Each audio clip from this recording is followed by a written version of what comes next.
ஆட்டுக்குடல் cleaning எப்படி செய்கிறதுன்னு பார்த்துடலாமா?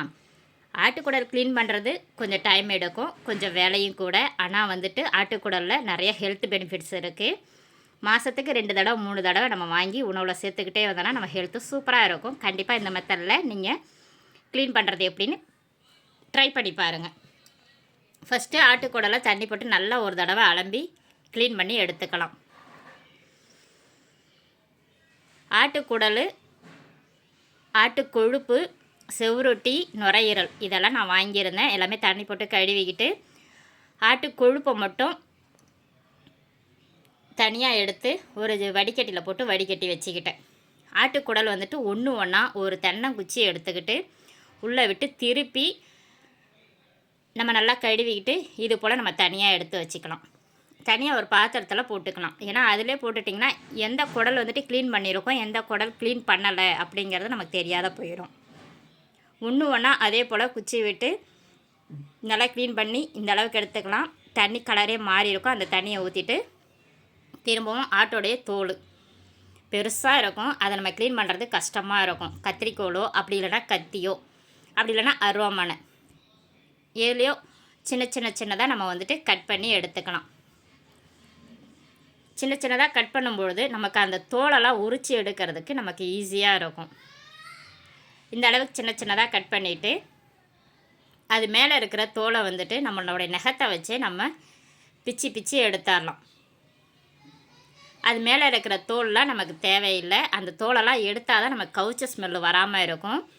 ஆட்டுக்குடலில் வந்துட்டு அழுக்கெல்லாம் வந்துட்டு இதில் தான் படிஞ்சு போயிருக்கும். அதனால தான் நம்ம வந்துட்டு இதெல்லாம் தோலெல்லாம் நம்ம எடுத்து ஃபுல்லாக க்ளீன் பண்ணுறோம்.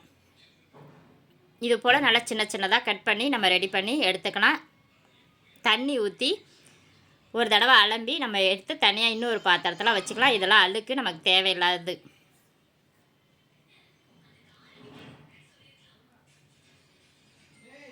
தண்ணி போட்டு நல்லா கழுவிக்கிட்டு ஒரு பாத்திரத்தில் எடுத்து வச்சுட்டு அடுத்தது நம்ம பார்க்க போகிறது நுரையீரல்லையும் அதே போல் தான் மேலே இருக்கிற தோலெல்லாம் ஃபுல்லாக கையாலே பிச்சு எடுத்தாலாம். கொஞ்சம் டைம் தான் ஆகும், இருந்தாலும் பொறுமையாக நம்ம எடுத்துருவோம். அப்போ தான் கவுச்ச ஸ்மெல்லு வராது. நம்ம சமைச்சி சாப்பிடும்போது நமக்கு ஹெல்த்துக்கும் வந்துட்டு ஒன்றுமே ஆகாது. நுரையீரல் வந்துட்டு வழுட்டி போகும். கத்திரிக்கோலால் கட் பண்ண முடியல. முடிஞ்ச அளவில் கத்திரிக்கோலால் கட் பண்ணி பார்த்தேன், ஒன்றும் செட் ஆகலை. தோலெல்லாம் நல்லா உரித்து எடுத்துட்டு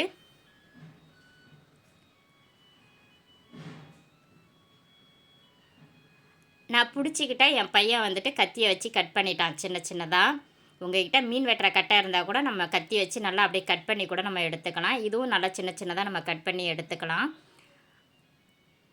அடுத்தது செவுரொட்டி வந்து பார்த்திங்கன்னா மேலே இருக்கிற அந்த தோலை ஃபுல்லாகவே கையாலே உரித்து எடுத்துடலாம். அப்படி கையால் உரிக்கலைன்னா கத்தியால் கூட இது போல் நம்ம முறித்து மேலே இருக்கிற தோலெல்லாம் ஃபுல்லாக எடுத்துருவோம். செவுரொட்டியில் நிறைய பெனிஃபிட்ஸ் இருக்குது. ஹீமோகுளோபின் அதிகமாக ஆகும். ஒரு செவுரொட்டியாவது வாரத்துக்கு ஒரு நாள் நம்ம கண்டிப்பாக சாப்பிட்டுக்கிட்டு வந்தோம்னா நமக்கு ஹீமோகுளோபின் அதிகமாக கிடைக்கும். குழந்தைங்களுக்கு கண்டிப்பாக செவுரொட்டி கொடுங்க. எல்லாமே சின்னதாக கட் பண்ணி ஒட்டுக்கா ஒரே பாத்திரத்தில் எல்லாத்தையும் ஒன்றா போட்டுக்கிட்டு நல்லா கொதிக்கிற தண்ணியை இதில் ஊற்றிக்கலாம். போட்டியில் ஊற்றிக்கிட்டு ஒரு கட்டை வச்சுக்கிட்டு இல்லை ஒரு கரண்டி வச்சுக்கிட்டு நல்லா கலக்கி விட்டுருவோம். நல்லா கலக்கி விட்டதுக்கப்புறம் ஒரு 10 நிமிஷம் அப்படியே ரெஸ்ட்டில் விட்டுருவோம்.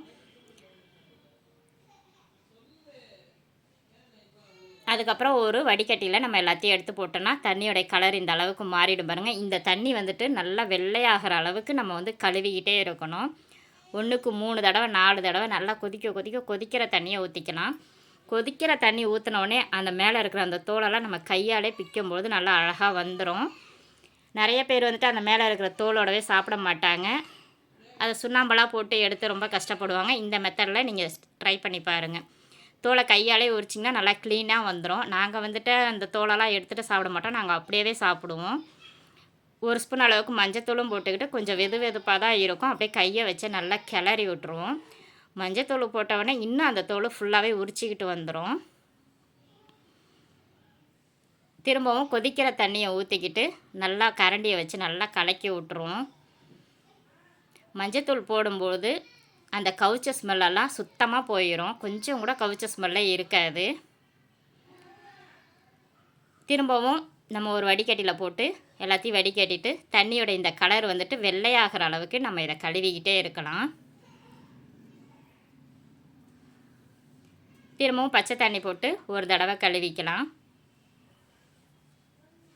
சுட தண்ணி ஊற்றி 2-3 தடவை நல்லா கழுவுனதுக்கு பிறகு பச்சை தண்ணி ஊற்றி ஒரு 2-3 தடவை நல்லா கழுவுனதுக்கு பிறகு இந்த தண்ணி வந்து கொஞ்சம் நல்லா வெள்ளையாகிற அளவுக்கு நல்லா கழுவிக்கிட்டே வருவோம். கொஞ்சம் டைம் தான் எடுக்கும். ஆனால் க்ளீனாக கழுவுனிங்கன்னா நம்ம சாப்பிடும்பொழுது கவுச்ச ஸ்மெல்லும் வராது, நம்ம ஹெல்த்துக்கும் ஒன்றுமே ஆகாது. அதனால் நம்ம க்ளீனாக கழுவுறோம். நல்லா இந்த அளவுக்கு கழுவுனதுக்கப்புறம் ஒரு வடிகட்டியில் போட்டுக்கிட்டு திரும்பவும் வந்துட்டு ஒரு வாணலில் நம்ம கழுவுன இந்த போட்டியை எடுத்து போட்டுக்கலாம்.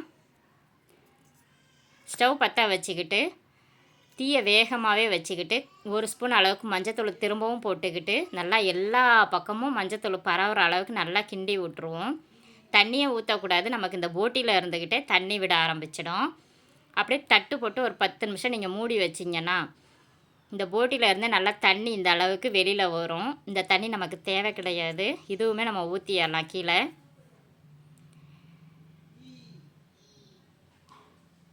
எல்லாமே ஒரு வடிகட்டியில் போட்டுக்கிட்டு இங்கே பாருங்கள், இந்த போட்டியில் எவ்வளோ தண்ணி விட்டுருக்குன்னு. இந்த தண்ணியுமே நமக்கு தேவையில்லை. அந்த தண்ணி ஒரு மாதிரி கவுச்ச ஸ்மெல்லும் வரும், அதை நம்ம கீழே ஊற்றிடலாம். திரும்பவும் பச்சை தண்ணி போட்டு 1க்கு 2-3 தடவை தண்ணி போட்டு நல்லாவே கழுவிக்கிட்டு உங்களுக்கு குழம்பு வைக்கிறதுக்கோ இல்லாட்டினா ஃப்ரை பண்ணுறதுக்கோ எந்த அளவில் வேணுமோ அந்த அளவில் நீங்கள் கட் பண்ணிக்கலாம். நான் நல்லா பொடியாகவே கட் பண்ணிக்கிட்டேன்.